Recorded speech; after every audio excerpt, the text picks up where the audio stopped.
আসসালামু আলাইকুম। আজ আপনাদের জন্য নিয়ে এসেছি চিকেন ভেজিটেবল কাটলেট।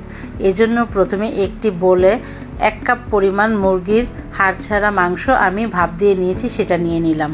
আধা কাপ পরিমাণ বাঁধাকপি মিহি করে কুচি করা, আধা কাপ গাজর, আধা কাপ পরিমাণ আলু কুচি, এগুলো আমি গ্রাইন্ডার এর সাহায্যে চপড করে নিয়েছি।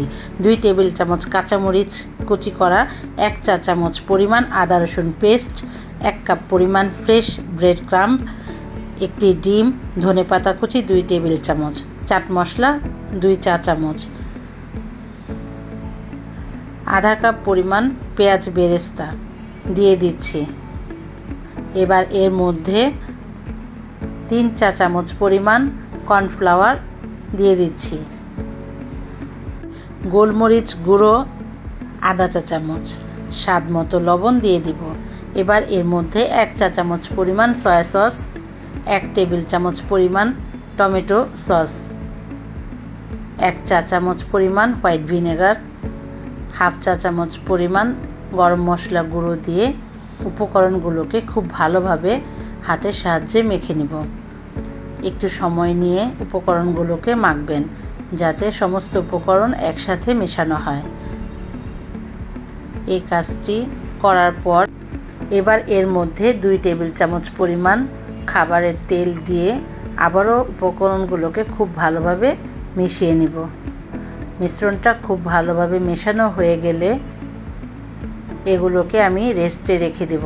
দেখতেই পাচ্ছেন উপকরণগুলো মেশানোর পর কীরকম দেখাচ্ছে। এবার আরও একটি মিশ্রণ তৈরি করে নেব। এজন্য একটি বলে 1 কাপ পরিমাণ আটা, 1 চা চামচ পরিমাণ চিনি ফ্লেক্স এবং স্বাদ মতো লবণ দিয়ে অল্প অল্প পরিমাণে পানি দিয়ে ব্যাটারটি তৈরি করে নেব।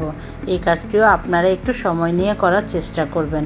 অল্প অল্প পানি দিয়ে ব্যাটারটি আমি তৈরি করে নিচ্ছি যেন এর ভেতর কোনো দলা না পাকিয়ে থাকে।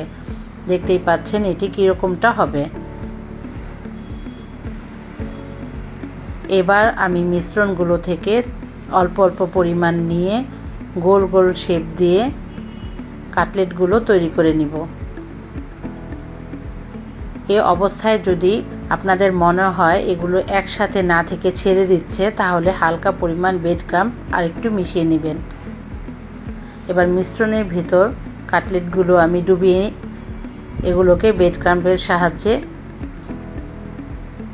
মাখিয়ে নিচ্ছি। কাজটা একটু সাবধানে করার চেষ্টা করবেন। আপনাদের সুবিধার্থে আমি আরও একটি তৈরি করে দেখাচ্ছি।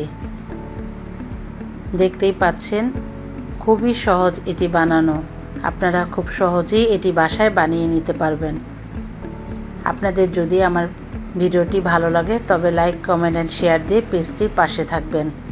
এবার এগুলোকে খুব ভালোভাবে ব্রেড ক্রাম্বের সাহায্যে মাখিয়ে নিচ্ছি। এগুলো আপনারা চাইলে ফ্রোজেন করেও রেখে দিতে পারেন। এর মধ্যে আমি হালকা আঁচে তেল ফ্রাই প্যানে গরম করে নিয়েছি। এবার কাটলেটগুলোকে একে একে দিয়ে দিব। এই সময় চুলার আঁচটা লো ফ্লেমে রাখার চেষ্টা করবেন। হালকা নাড়াচাড়া করে এগুলোকে উল্টিয়ে দিব। দেখতেই পাচ্ছেন কালারটা কতটা সুন্দর এসেছে। এটি দেখতে যতটা সুন্দর, খেতে কিন্তু আরও বেশি মজার। এবার এগুলোকে একটি টিস্যু পেপারের উপর আমি তুলে নিচ্ছি। অতিথি আপ্যায়নে আপনারা এগুলো সার্ভ করতে পারেন।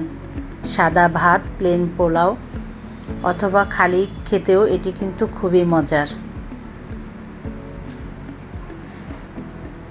দেখেছেন কতটা লোভনীয় লাগছে।